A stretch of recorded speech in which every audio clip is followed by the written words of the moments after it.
નમસ્કાર વિદ્યાર્થી મિત્રો, પાઠ 16માં આપણે છે આર્થિક ઉદારીકરણ અને વૈશ્વિકીકરણ છે ભણી રહ્યા છીએ. એમાં પાઠના હવે અંતિમ ભાગ તરફ છીએ. બે ત્રણ મુદ્દાઓ છે જે આર્થિક નીતિઓના સંદર્ભે ખાસ નહીં પણ એ જે નીતિઓ અખત્યાર કરવાના છીએ એના કારણે છે જે પર્યાવરણીય પ્રશ્નો સર્જાવાના છે અથવા તો આવનારા ભવિષ્યમાં જે એની સમસ્યાઓ આપણી સમક્ષ આવી શકે એમ છે એના સંદર્ભે એના ઉપાયો શું હોઈ શકે અથવા તો એના માટે આપણે શું કરવું જોઈએ એના સંદર્ભે કેટલીક ચર્ચા છે અહીંયા આપણે હવે કરવાના છીએ. છેલ્લા ત્રણેક મુદ્દાઓ, કારણ કે જ્યારે ઔદ્યોગિક વિકાસ થાય છે ત્યારે વિકાસની સાથે બીજી કેટલીક સમસ્યાઓ પણ જન્મે છે. ત્યારે એ સમસ્યાઓનું સમાધાન વિચારવામાં નહીં આવે તો મુશ્કેલી થશે. એટલે એવા જે બે ત્રણ મુદ્દાઓ છે એ મુદ્દાઓમાં આપણે જોઈએ તો સૌથી પહેલા ટકાઉ વિકાસ. હવે આ ટકાઉ વિકાસ એટલે શું? સૌથી મહત્વની વાત એ છે કે ભાવિ પેઢીની જરૂરિયાતો જે છે એને અવગણ્યા વગર અથવા તો એને નુકસાન પહોંચાડ્યા વગર વર્તમાન પેઢીની જરૂરિયાતો જો પોષવામાં આવે તો આવનારા ભવિષ્યમાં એ વિકાસ ટકાઉ બની શકે. તમારી ટેક્સમાં પણ એની એક સાદી સમજ આપી છે, ભાવિ અંડરલાઈન પણ કરી લેજો, પહેલી જ લીટીમાં છે.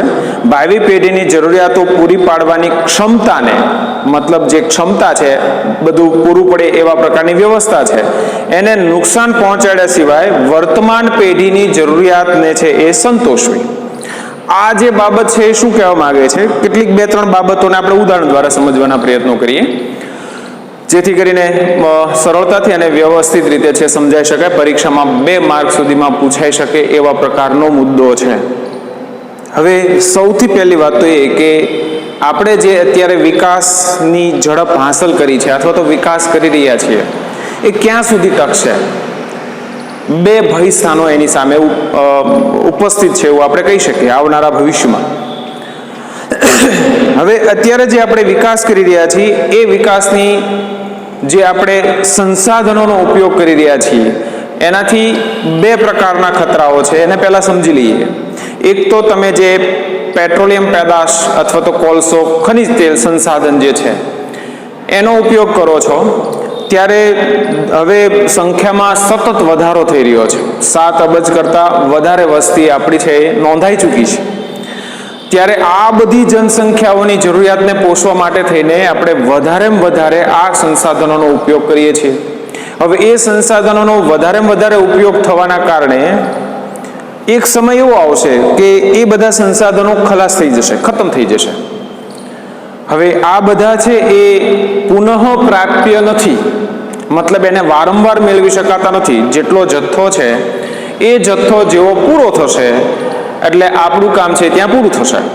હવે એક વિચાર માત્ર આપણે પહેલા એટલો કરીએ કે માનો કે આ સંસાધનો ખતમ થઈ ગયા તો તમે જે ઇલેક્ટ્રિક વાપરો છો, તમે જે વાહન વ્યવહારનો ઉપયોગ કરો છો એ બધું આ ખતમ થવાના કારણે છે થંભી જશે તો તમે તો ઉપયોગ કરી શક્યા પણ આવનારી પેઢી એનાથી વંચિત રહેશે.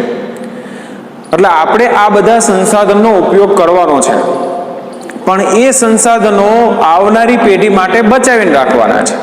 અને જો એવું નહીં કરી શક્યા તો આવનારી પેઢીનું ભાવિ એ અંધકારમય છે.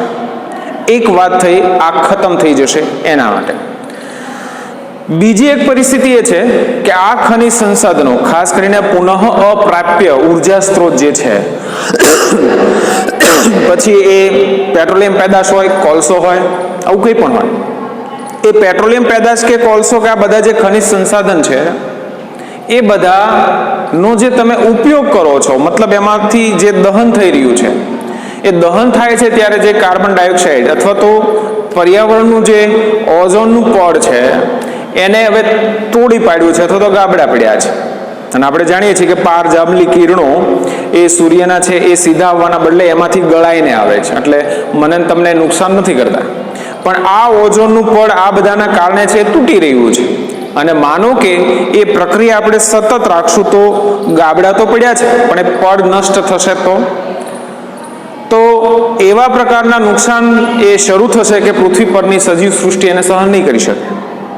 એટલે પર્યાવરણની દ્રષ્ટિએ એ બધું છે એ નાશ પામશે. તો સૃષ્ટિ પરનું જીવન જ જો નહીં હોય તો આવનારી પેઢી એ અસ્તિત્વમાં જ નહીં આવે. કહેવાનો મતલબ એ છે કે બંને પ્રકારે ખતરા છે. એક તો આ બધા સંસાધનો ખૂટી જશે અને એક ખૂટવાના કારણે તમારો ઉદ્યોગ થંભી જશે. બીજું, માનો કે કદાચ એ હજુ ચાલુ જ છે, પણ આવનારા નજીકના ભવિષ્યમાં એ એટલું બધું પર્યાવરણ દૂષિત થશે કે માણસ પછી જીવવું, સજીવ સૃષ્ટિ માટે જીવવું મુશ્કેલ થશે. એટલે એ પ્રદૂષણનું નિવારણ નહીં કર્યું હોય તો એનાથી ત્રસ્ત થઈને આખરે ઉદ્યોગ બંધ કરવો પડશે. જો આ પરિસ્થિતિ નિર્માણ થાય તો એ ઉદ્યોગ એ ટકાઉ નથી. હવે અહીંયા ટકાઉનો મતલબ આપણે શું સમજીએ સામાન્ય રીતે કે લાંબો સમય ચાલે. કોઈ એક કંપની શરૂ થાય છે, હા, બીજા બધા કારણો બંધ થવાના હોઈ શકે, એની ચર્ચા આપણે અહીંયા નથી કરવાની. પણ અહીંયા આપણે કોઈ એક કંપની ચાલુ થાય છે તો એ કંપનીને બંધ ન કરવી પડે એવા પ્રકારનું આયોજન કરીએ તો એ વિકાસ ટકાઉ બની શકે.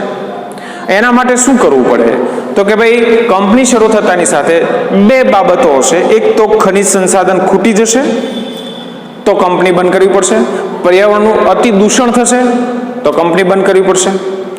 તો આ બધા પરિસ્થિતિમાંથી જો બચવું હોય તો એના માટે છે આપણે એવા ઉર્જા સ્ત્રોતનો ઉપયોગ કરવો પડશે કે જે ખૂટે નહીં અને પ્રદૂષણ પણ ન થાય.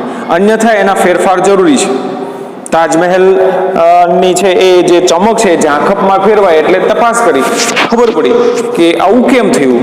તો ખબર પડી કે જે મથુરાની રિફાઇનરી છે સતત ધુમાડો ઓકી રહી છે, એ પેલા પથ્થર ઉપર છે એ ચીપકવાના કારણે એની ઝાંખપ થઈ છે.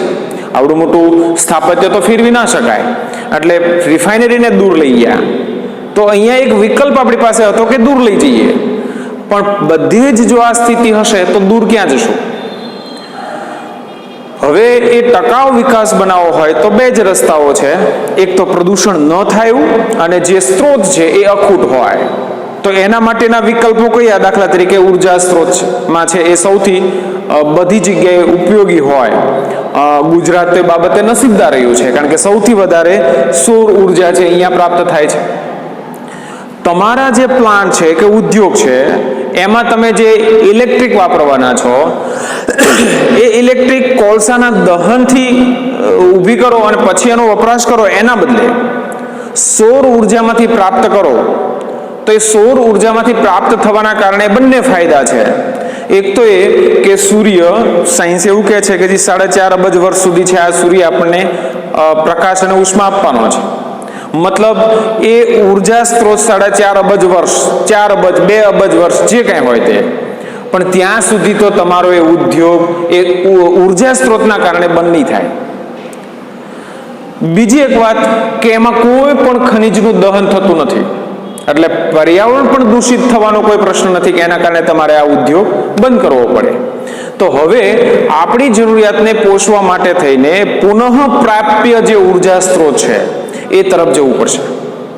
જે ખનિજ સંસાધનો છે એને એ બચાવવા માટે શું કરશું એનો પછીનો મુદ્દો આપણે ભણશું. પણ અત્યારે તો માત્ર એટલું છે કે આવનારી પેઢીને જો આપણે વિકાસ ભેટમાં આપીને જવું હોય તો હવે આપણે આ ખનિજ સંસાધનો દ્વારા જે વિકાસ કરી રહ્યા છીએ એને ધીરે ધીરે કાયમી ઉર્જા સ્ત્રોત જે છે આપણી પાસે એનો ઉપયોગ કરી અને વિકાસ કરતા થવું પડશે. તો પર્યાવરણ પણ નહીં બગડે અને ખનિજ જે સંસાધનો છે, ઉર્જા સ્ત્રોત છે, એનો નાશ થવાની પણ એ ચિંતા નહીં રહે, અથવા તો એ ખૂટી જશે ને આપણો વિકાસ અટકશે એવું પણ નહીં બને. તો એના માટે થઈને આપણે આટલી છે એ કેટલીક બાબતોને ધ્યાનમાં રાખવી પડશે, અને તો જ વર્તમાન પેઢી જે સગવડો ભોગી રહી છે એ જ સગવડો અથવા તો એનાથી વધારે સગવડો એ આવનારી પેઢીને પ્રાપ્ત થઈ શકે. અન્યથા એવું થશે કે આ પેઢી તો ભોગવશે પણ આવનારી પેઢી આનાથી વંચિત રહેવું પડશે. એવું ન થાય એટલા માટે થઈને પણ આપણે ધ્યાન રાખવું પડશે. આર્થિક વિકાસના કારણે કુદરતી સંસાધનોનું પ્રમાણ ઘટે છે, અને ઘટવાની સાથે ઘણી વખત જથ્થો હોય તો પણ એની ગુણવત્તા ઘટે છે.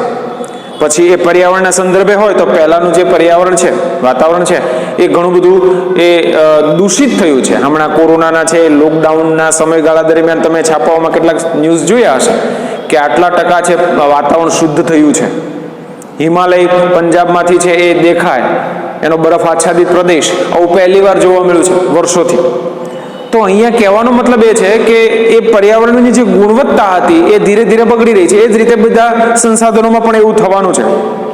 ત્યારે આ પરિસ્થિતિમાં વિકાસના ખ્યાલમાં પરિવર્તન હવે એ જરૂરી લાગે છે અને એના થકી જ આપણે છે ટકાઉ અને લાંબા સમયનો છે વિકાસ કરી શકીએ. આજનો વિકાસ અને તેના કારણે પર્યાવરણ પર થતી અસરોનો અભ્યાસ એ ટકાઉ વિકાસના ખ્યાલ હેઠળ એ કરવામાં આવે છે, જેથી કરીને લાંબો સમય આપણો વિકાસ ટકી રહે. 2 માર્કમાં પૂછાઈ શકે એવો મુદ્દો છે. એના સંદર્ભે પણ કંઈ પૂછાય તો આપણે છે બરાબર સરસ રીતે લખી શકીએ. હવે ત્યાર પછીનું છે પ્રાકૃતિક સંસાધનોનું સંરક્ષણ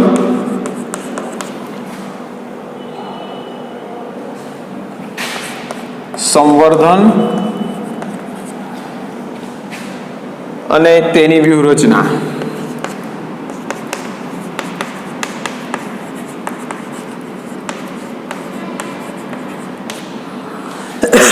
હવે પહેલી વાત તો અહીંયા કે પ્રાકૃતિક સંસાધન, પ્રકૃતિ તરફથી જે આપણને સંસાધનો પ્રાપ્ત થયા છે એનું સંરક્ષણ, સુરક્ષા અને સંવર્ધન.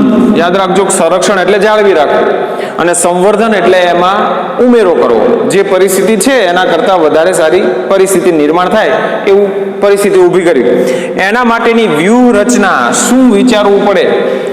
હવે અહીંયા કેટલાક જે મુદ્દાઓ છે એને આપણે જોતા જઈએ. પરીક્ષામાં છે એ પૂછવું હોય તો 3 માર્કમાં છે પૂછાઈ શકે એવા પ્રકારનો છે મુદ્દો છે. પહેલી વાત તો એ કે જે સંસાધનો છે, પહેલા મુદ્દામાં જોઈએ તો જે સંસાધનો છે એમાંથી પુનઃ ઉપયોગમાં લઈ શકાય એવા પ્રાકૃતિક સંસાધનો છે એને છે આપણે પુનઃ ઉપયોગમાં એ ફરજિયાત લેવાનો આગ્રહ રાખવો જોઈએ કે જેથી કરીને એ નવા સંસાધનો છે એના માટે ખર્ચ ન કરવો પડે. હવે એવા કયા સંસાધનો? તો કે ભાઈ ખેતી લાયક જમીન, જંગલો, જળ, સંપત્તિ, આ બધા એવા સંસાધનો છે કે એને આપણી ગુણવત્તા ટકાવી રાખીએ તો વારંવાર ઉપયોગ થઈ શકે. દાખલા તરીકે ખેતી છે તો એમાં તમે કોઈ એક પાક લ્યો છો તો એ પાકમાં જે પોષક દ્રવ્યોનો ઉપાડ થયો છે એ તમે સેન્દ્રિય કે રાસાયણિક ખાતર દ્વારા જો ઉમેરી લેશો તો એ ફળદ્રુપતા એની જળવાઈ રહેશે અને વારંવાર તમે પાક લઈ શકો છો. પુનઃ પ્રાપ્ય એ સ્ત્રોત છે. જંગલમાં પણ એવું જ થશે. એ કાપવાની જો મર્યાદા રાખશો તો જંગલ તો આપોઆપ ઉછેરવાનું છે. જળ સંપદા, દાખલા તરીકે તમે વિદ્યુત છે એ મેળવવી છે તમારે તો ટર્બાઇન ગોઠવીને એમાંથી જળ વિદ્યુત પેદા કરી શકો છો, નૌકા પરિવહન કરી શકો છો, સિંચાઈ માટે ઉપયોગમાં લ્યો છો એ પછીથી પાણી મળવું. પણ બીજા કેટલાક એવા ઉપયોગો છે કે એક જગ્યાએ ઉપયોગ કર્યા પછી એને ફરી પાછા બીજા ઉપયોગમાં છે લઈ શકાય. તો આવા પ્રકારના જે સંસાધનો છે એનો છે આપણે યોગ્ય અને પુનઃ ઉપયોગ થઈ શકતો હોય તો અચૂકપણે છે એ ઉપયોગ થાય એવા પ્રયત્નો કરવા જોઈએ. પ્રાકૃતિક સાધનો એવા કેટલાક હશે કે જેનો એક જ વખત ઉપયોગ થઈ શકે. હવે આ જે એક જ વખત ઉપયોગ થઈ શકે છે એવા જે કેટલાક પ્રાકૃતિક સંસાધનો છે એનો કરકસરપૂર્વક ઉપયોગ કરવાનો છે. શક્ય હોય ત્યાં સુધી એને બચાવવાના છે અને ઉપયોગ કરો તો પણ કાર્યક્ષમ રીતે કરો. દાખલા તરીકે પેટ્રોલ છે એ આવનારા ભવિષ્યમાં ખતમ થઈ જવાનું છે તો બધા જ પોતાનું વ્હીકલ લઈને જાય એના કરતાં છે આપણે જે જાહેર વાહન છે, પછી એ પ્રાઇવેટ બસ પણ હોઈ શકે, પણ એનો ઉપયોગ કરશું તો બધાની ગાડીમાં જે પેટ્રોલ બળવાનું છે એના કરતાં એક જ પેટ્રોલ બળવાનું છે. માનો કે તમે બધા બાઇક લઈને જશો તો પણ પહેલામાં તો ડીઝલ બળવાનું છે. તો અહીંયા છે આપણે એનો ઉપયોગ વધારે કરીએ તો બધાનો છે એ એક જ ઉપયોગ થવાના કારણે બાકીનું પેટ્રોલ બચી જશે. એટલે હવે તમે સમજી શકો છો કે કરકસરપૂર્વક ઉપયોગ મતલબ શું? એને ઉપયોગ નથી કરવાનો એવું નથી, પણ સામૂહિક રીતે એનો ઉપયોગ થતો હોય તો વ્યક્તિગત નહીં કરવાનો. જરૂર પડે ત્યારે જ એ આપણે ઉપયોગ કરીએ તો કરકસરપૂર્વક ઉપયોગ કરવાના કારણે જે પેટ્રોલ છે એ આવનારા નજીકના ભવિષ્યમાં ખૂટી જવાનું છે. માનો કે 30 વર્ષ પછી ખૂટી જવાનું છે તો એ 40 વર્ષ ચાલશે, 50 વર્ષ ચાલશે. જેવી આપણી એનો છે મર્યાદા ઊભી કરશું એવા પ્રમાણમાં આપણને એનો ફાયદો થશે. તો આ પ્રકારે છે આપણે એક આયોજન કરી અને વધુ એ સંસાધનોનો કાર્યક્ષમ અને વૈકલ્પિક ઉપયોગ કે પુનઃ ઉપયોગ થતો હોય ત્યાં સુધી છે આપણે એનો પ્રયત્નો કરીએ તો એ સંસાધનો લાંબો સમય છે એ ચલાવી શકાય ને આવનારી પેઢીને એ આપી શકાય, અથવા તો બીજો વિકલ્પ ન મળે ત્યાં સુધી એને લંબાવી શકાય. તો એ પ્રકારની પરિસ્થિતિ નિર્માણ થાય એના માટેના પ્રયત્નો કરવાના છે. વાહન વ્યવહારનું ખર્ચ ઓછું થાય એ રીતે ઉદ્યોગોનું સ્થાન નક્કી કરવું. પહેલી વાત તો એ કે જે મોટાભાગે ઉદ્યોગો જે છે ને એના ઉત્પાદકી ક્ષેત્રો જે છે ત્યાં જે એકમ શરૂ થશે. સામાન્ય ઉદાહરણ આપણે લઈએ તો સુગર મિલ છે એ શુગર મિલ મોટાભાગે જ્યાં શેરડીના ઉત્પાદક પ્રદેશો હશે ને ત્યાં જ થશે. દાખલા તરીકે તમે દક્ષિણ ગુજરાતમાં જાઓ છો, પંજાબમાં જાઓ છો, ઉત્તર પ્રદેશમાં જાઓ છો, આંધ્રમાં જાઓ છો, તો અહીંયા સુરતથી તમે આગળ જશો પછી તમને છે એ શુગર મિલ જોવા મળશે. શું કામ? તો કે એ એના ઉત્પાદિત એકમ છે, ત્યાં ક્ષેત્રો છે, એટલે એકમ ત્યાં છે.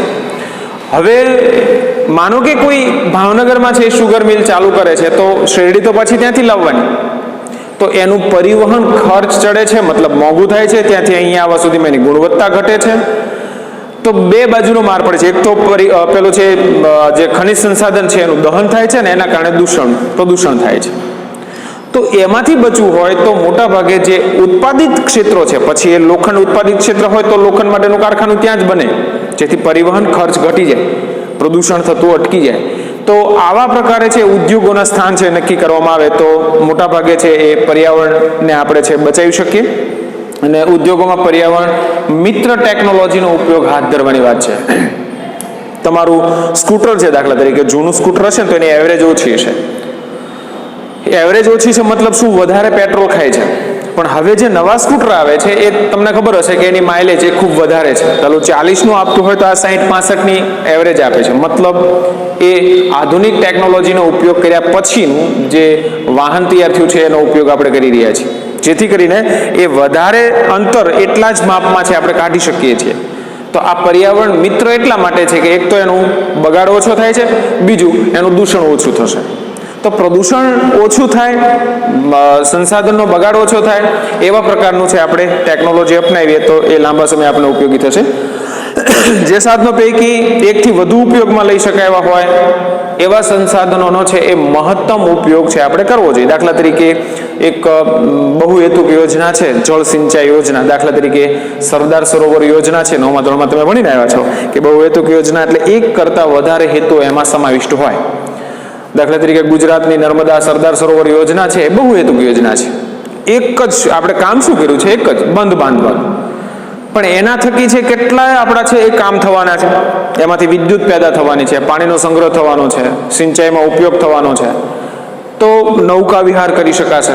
જળ માર્ગો છે આપણે આ ધોરણમાં તે મતલબ 14મા પાઠમાં છે આપણે ભણવાના છે. તો એ જળ માર્ગોનો છે ઉપયોગ કરીને પરિવહન પણ છે કરી શકાય છે.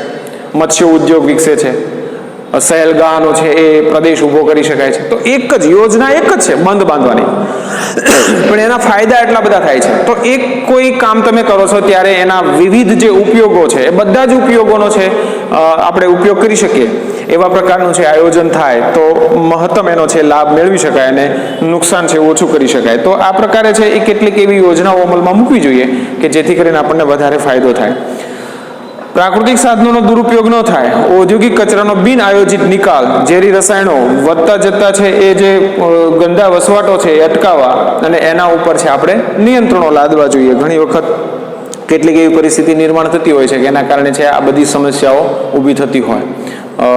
જે ગંદા વસવાટમાં રહેનારા લોકો છે એના આરોગ્યના બહુ મોટા પ્રશ્નો ઊભા થતા હોય છે. તો આ પ્રકારની પરિસ્થિતિ એ કચરાના યોગ્ય રીતે નિકાલ નથી થયો એના કારણે જ એક આપણી ટેવ એવી વિકસાવીએ કે યોગ્ય જગ્યાએ જ કચરો છે એ નાખીએ. ઔદ્યોગિક કચરાથી લઈને આપણે વ્યક્તિગત નાસ્તો કર્યા પછીનું કોઈ રેપર છે કે કચરો છે તો એ પણ યોગ્ય જગ્યાએ નાખીએ ત્યાં સુધીની ટેવ આપણે આમાં વિકસાવવી જોઈએ. કારણ કે એ બધું આખરે છે પર્યાવરણ માટે દૂષિત કરનારું છે અને કોઈ એવા જગ્યાએ રહેનારા લોકો છે એના આરોગ્ય સાથે પણ એ નુકસાનકારક છે. ત્યારે યોગ્ય મેથડથી બધું જ કામ થાય એમાં માત્ર સરકાર એના માટે જવાબદાર નથી, માત્ર નગરપાલિકાએ જ આ કામ કરવાનું છે એવું જવાબદાર નથી. જો આપણે એવું ઈચ્છતા હોઈએ કે અમારું શહેર એ દુનિયાના શ્રેષ્ઠ શહેરોમાં છે સ્થાન પામે તો એ માત્ર નગરપાલિકા નહીં કરે, માત્ર સરકાર નહીં કરે, એમાં એક નાગરિક તરીકે આપણા સૌની ફરજ છે કે કચરો જે છે એને આપણે સાફ કરવામાં આપણું યોગદાન આપીએ. નથી આપી શકતા તો કમસે કમ હું તો એવા પ્રકારનું છે એ ન જ કરું કે જેથી કરીને મારું શહેર ગંદુ થાય.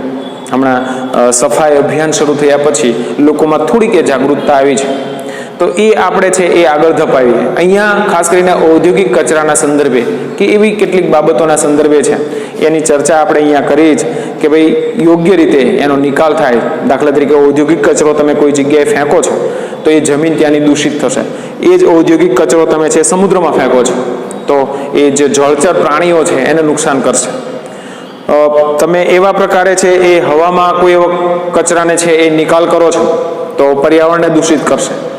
તો એના કારણે છે એ એક પ્રકારના પ્રશ્નો એ ઊભા કરે છે, પણ એના બદલે એને આપણે રિસાયકલ ફરી પાછા ઉપયોગમાં આવી શકે. ઔદ્યોગિક પાણી જે છે ઉપયોગમાં થયું છે એ પાણીને આપણે ફરી પાછું, ઘણા બધા વિકસિત રાષ્ટ્રો એવા છે કે આ ઔદ્યોગિક પાણી જે છે એ પાણીનો યોગ્ય રીતે નિકાલ કર્યા પછી એને ફરી પાછું રિસાયકલ કરવામાં આવે અને પી શકાય એટલું શુદ્ધ કર્યા પછી એને પાછો એ જવા દે છે અથવા તો એનો ઉપયોગ કરે છે. તો આ પ્રકારે છે યોગ્ય રીતે જો એનો નિકાલ થાય તો વધારે પડતું જે નુકસાન થવાનું છે એમાંથી આપણે બચી શકીએ અને આવનારા સમયમાં એને ફાયદો પણ થઈ શકે. ઉત્પાદનના તમામ ક્ષેત્રો જે છે એમાં સૌર અને પવન ઉર્જાના બિનપરંપરાગત ઉર્જાનો છે ઉપયોગ વધારવા પર છે ભાર મૂકવામાં આવે તો એના કારણે છે એ આપણું પર્યાવરણ, શરૂઆતમાં જ મેં ટકાઉ વિકાસમાં વાત કરી કે એક તો પર્યાવરણ દૂષિત થતું અટકશે, પેલા ખનિજ સંસાધનો જે ખતમ થઈ જશે અને પછી જે પ્રશ્નો સર્જાવાના છે તો એના એક રસ્તાઓ અત્યારથી જ આપણે જો ગોતી કાઢશું તો બંને બાજુના ફાયદા છે કે તો સંસાધન બચી જશે, પર્યાવરણ દૂષિત થતું અટકશે. એટલે હવે ધીમે ધીમે આપણે ઔદ્યોગિક વિકાસ અટકાવી શકીએ એમ નથી, કારણ કે એ હવે આપણી જરૂરિયાત છે. વિકાસ વગર છૂટકો જ નથી, કારણ કે એ અટકાવી દેશું તો આપણો વિકાસ અટકી જશે તો આગળનું કશું રહેવાનું નથી. હવે એક જ રસ્તો આપણી પાસે છે કે આ બધાને બચાવી રાખીએ અને આપણો આગળનો વિકાસ કરીએ. તો એ આગળનો વિકાસ કરવા માટે ફરજિયાતપણે પુનઃ પ્રાપ્ય, વારંવાર એ પ્રાપ્ત થતા હોય એવા પ્રકારના જે સંસાધનો છે એને વ્યવહારુ બનાવીએ, બધા એનો જ ઉપયોગ કરતા થઈએ. અને જ્યાં સુધી વ્યવહારુ નથી બનતું સંપૂર્ણ રીતે ત્યાં સુધી છે આ બધી બાબતો જે અહીંયા આપણે ચર્ચા કરી ગયા છે એ બાબતો ઉપર આમ નાગરિક તરીકે છે આપણે થોડીક વિશેષ સંભાળ રાખીએ, જવાબદારી સમજીએ તો એ સંસાધનોને લાંબો સમય બચાવી શકાય અને આવનારા ભવિષ્યને છે વધારે ઉજ્જવળ કરી શકાય. આવનારી પેઢીને એ આપણે કંઈક વારસામાં છે સારું આપી શકીએ, એના માટેના પ્રયત્નો છે આપણે કરવાના છે. હવે ત્યાર પછીનો જે ત્રીજો મુદ્દો છે પર્યાવરણની સુરક્ષા માટેના પગલાં.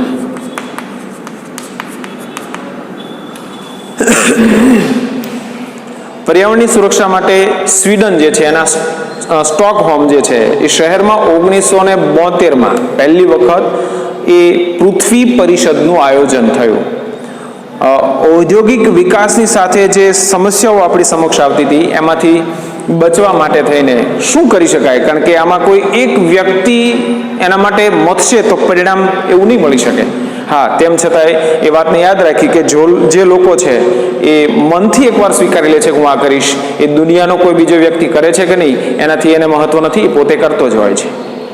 એ સ્વયંભૂ નાની નાની બાબતમાં છે એની સાથે જોડાઈ જતા હોય છે, પણ એના બહુ મોટા પરિણામ નહીં મેળવી શકાય. જો તમારે પૃથ્વીને સુરક્ષિત બનાવ્યું હોય તો માત્ર ભારત નહીં, માત્ર એશિયા નહીં, પણ દુનિયાના બધા જ ખંડોના બધા જ દેશો એની સાથે સર્વસંમત થશે અને એવા પ્રકારના જો પગલાઓ લેવાશે તો પૃથ્વીને સુરક્ષિત બનાવી શકાય. તો એના માટે થઈને દુનિયાના દેશો એ અહીંયા આ શહેરમાં છે ભેગા થઈને પ્રથમ વખત એ પૃથ્વી પરિષદ ભેગી કરી પેલું કરી અને એવું નક્કી કરવામાં આવે કે હવે આપણે એના માટેના કયા પગલાઓ લઈ શકીએ કે જેથી કરીને એ પૃથ્વીનું છે એ જે જનજીવન છે એને ધબકતું રાખી શકાય. તો એના માટે જે કેટલીક બાબતોની અહીંયા ચર્ચા કરી છે, તો અહીંયા વૈશ્વિક પર્યાવરણ અંગે જુદા જુદા અનેક સંમેલનો અને શિબિરો પણ યોજાયા છે અને તેમાં પર્યાવરણની જાળવણી માટે, સુરક્ષા માટે અનેક પગલાઓ લેવાનું એ નક્કી થયું છે. એ જે કેટલાક પગલાઓ અહીંયા 4-5 જેટલા છે એને આપણે જોઈએ તો પહેલું, દેશના મુખ્ય શહેરોના પ્રદૂષણની માહિતી પ્રગટ થાય. આ તમને ખબર છે કે ભારતમાં અત્યારે દિલ્હી જે આપણી રાજધાની છે એનું સૌથી વધારે પર્યાવરણ ખરાબ છે. એટલું બધું પર્યાવરણ છે ખરાબ થઈ રહ્યું છે કે ત્યાં એક નહીં એક દિવસે છે એક નંબર અને બીજા દિવસે બીજા નંબર વાળી ગાડી જ રોડ ઉપર દોડે એવા પ્રકારની પણ એક આયોજન થયું હતું. તો જે પંજાબ જેવા રાજ્યોમાં જે ઘઉંના ઉત્પાદન વખતે પરાળ છે એ ખેડૂતો બાળતા હોય છે, એનો ધુમાડો પણ ત્યાં આવે છે, એવા કેટલાક દાવાઓ થઈ રહ્યા. જે હોય તે ટૂંકમાં અત્યારે દુનિયાના દૂષિત શહેરો છે ને એમાંનું એ આપણું શહેર છે. હા, ગુજરાતનું અમદાવાદ પણ હવે નજીકમાં છે, એટલે ઘણા બધા એવા શહેરો છે કે જે અતિ પ્રદૂષણ ફેલાવતા હોય. તો એ ગ્રાફ એટલા માટે નક્કી કરવાનો કે ક્યાં કંટ્રોલ કરવાનો છે, કેવા પ્રકારે કંટ્રોલ થઈ શકે એમ છે, એનું ઝડપથી અને સ્પષ્ટ આયોજન થઈ શકે એટલા માટે થઈને એક પ્રગટ થાય એવું વાત અહીંયા સ્વીકારી છે.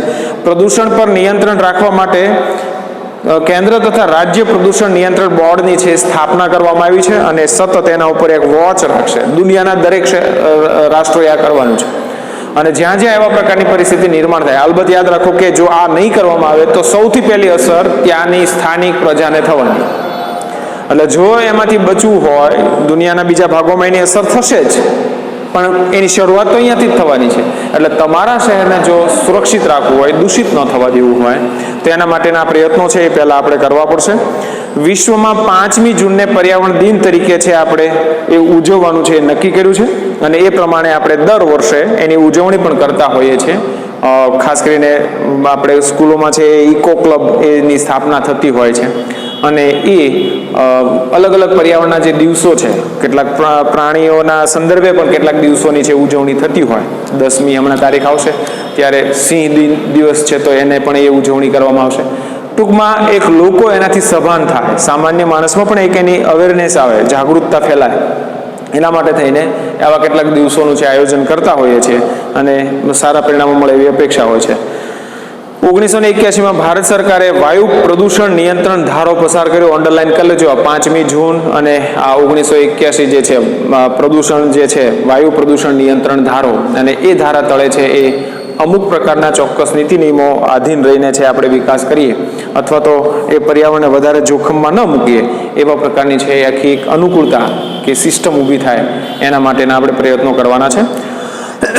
અને છેલ્લું 5મું જે છે ઓઝોનના સ્તરનું ગાબડું, પરમાણુ કચરાનો નિકાલ અને જૈવિક વિવિધતાની જાળવણી માટે વૈશ્વિક સમજૂતીઓ થઈ છે. ઓઝોન, મેં હમણાં તમને ઓઝોનની વાત કરી હતી કે આ ઓઝોનનું જે પડ છે એ ઓઝોનનું પડ સૂર્ય તરફથી જે આવતા પારજાંબલી કિરણો છે અલ્ટ્રાવાયોલેટ, એ ત્યાં ચડાઈ જાય છે અને પછી મને અને તમને નુકસાન કરતા હોય એ કિરણો ત્યાં અટકી જાય અને પછી સારું કહી શકાય એવા પ્રકારનો ઉષ્મા અને પ્રકાશ એ આપણને પ્રાપ્ત થાય છે. ત્યારે એ યોગ્ય રીતે પ્રાપ્ત થાય તો જ જો ઓઝોનનું પડ છે એ બરાબર હોય તો. હવે આપણે એટલું પ્રદૂષણ છે વધારી દીધું છે કે એમાં ગાબડા પડવાના શરૂ થયા છે.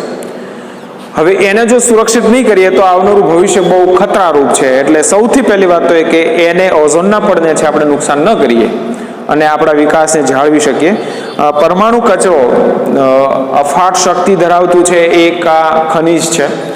એનો જે કચરો છે એ નુકસાનકારક હોય છે, ત્યારે એનો યોગ્ય રીતે નિકાલ થાય એ પણ એટલું જ મહત્વનું છે.